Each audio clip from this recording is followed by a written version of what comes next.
गेल्या तर त्यांनी त्यांना सातारचं एक हॉस्पिटल दाखवलं की आधी हॉस्पिटलमध्ये जावं, ते असल्या केसेस घेतात म्हणून. स्वामींना विनंती केली, स्वामींना सतत सापडे घालत राहिले आयमाचे. आणि त्या हॉस्पिटलमध्ये गेल्यावर त्या मॅडमनी सांगितलं की खरं तर तुमच्या जीवाला धोका आहे, पण आपण प्रयत्न करू, तिथपर्यंत जाईल तिथपर्यंत आपण प्रेग्नन्सी ठेवूया. ज्यावेळेला वाटत की डेंजर आहे तिथं आपण लगेच सिद्ध करायचं म्हणून सांगितलं. मग तो कितवाही महिना असू द्या. मग पूर्ण 9 महिने आई माझी इथं अमावस्यान पौर्णिमेच्या सेवेला फक्त तिच्यासाठी येत होती. महाराजांना साखर घालायची की स्वामी ग्रहणाचा पण दोष लागू देऊ नका आणि सगळं सुखरूप द्या, बाळपण आणि ती पण दोघं पण वाचू द्या, तिने बाळाला पण जीवनदान देऊ द्या. असं तिनं 9 महिने आईने माझी सेवा केली आणि तिचे अक्षरशः 9 महिने पूर्ण झाले.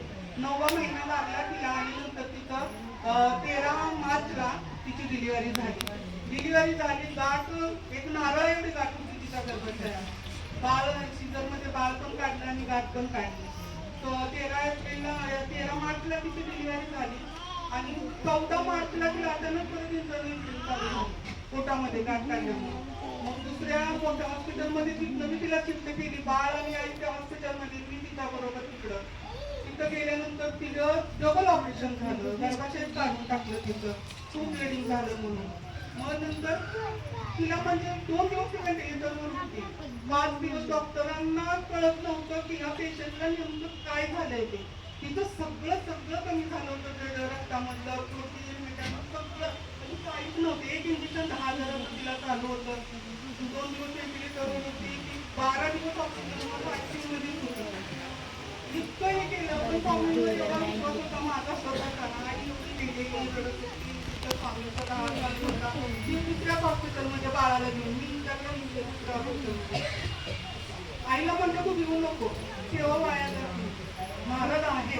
आणि ते शेवटच्या क्षणी चमत्कार करतात, ते लगी करत नाही.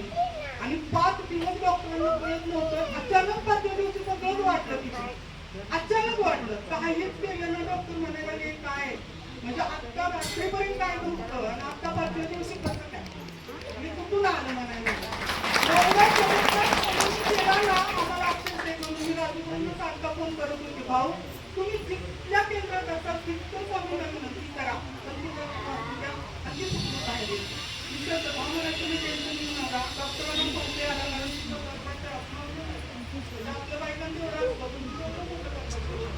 आम्हाला दाखवलं होतं डॉक्टरांनी.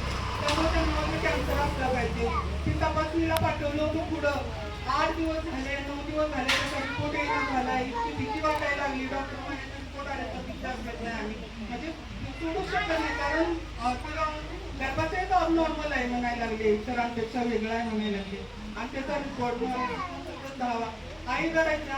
आता स्वामींवर विश्वास, स्वामींना शेवटच्या क्षणी करतात, रिपोर्ट चांगलाच येणार आहे त्याचा. असं करत करत शेवटी 8-9 दिवसांनी 10व्या दिवशी रिपोर्ट आला, रक्ताचा आला. रक्त सुद्धा तिथे चेकअपला पाठवलं होतं कॅन्सर आहे का बघायला, तो पण रिपोर्ट चांगला आला. पिशवीचा पण रिपोर्ट चांगला. मग राजूभाऊंना फोन करून सांगितलं, भाऊ म्हणजे मी नारळ आणि पानाचा विडा म्हणजे मी केंद्रात ठेवला होता आपल्या आदर्शनगरच्या आणि तुमच्या आईची सेवा काय वाया जाणार नाही म्हणाले. त्यांनी एक पौर्णिमा एक आमोशा सुद्धा चुकवली नव्हती. असा अनुभव ना खूप म्हणजे खूप मोठा, म्हणजे नवीन जीवनदानच कसं स्वामींनी दिलं, नवीनच जीवन दिलं तिला. आणि ते आले आता माझ्याबरोबर. खूप टेन्शन मध्ये होतो, खूप म्हणजे 12 दिवस आम्हाला जेवण पाणी एवढं टेन्शन मध्ये होतं. पण स्वामींवर विश्वास होता, अतिशय दृढ विश्वास होता. मेली तरी त्यातून जीवन करते स्वामी, एवढा विश्वास होता माझ्या. बाळाला पण आणलं, झाल्या तिला पहिलीच आहे.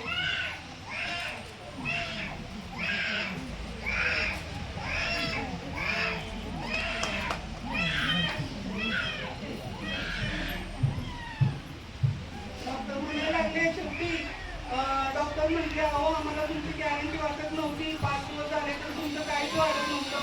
डॉक्टरांनी म्हणजे काय चेकअप करणार. डॉक्टरांना मी स्वतः बोलले, अहो म्हणलं तिच्या पाठीचे ब्रह्मांडाचे नायक उभे होते, तुम्ही काय सांगताय म्हटलं, तिला काय होणार नाही आम्हाला माहिती होतं.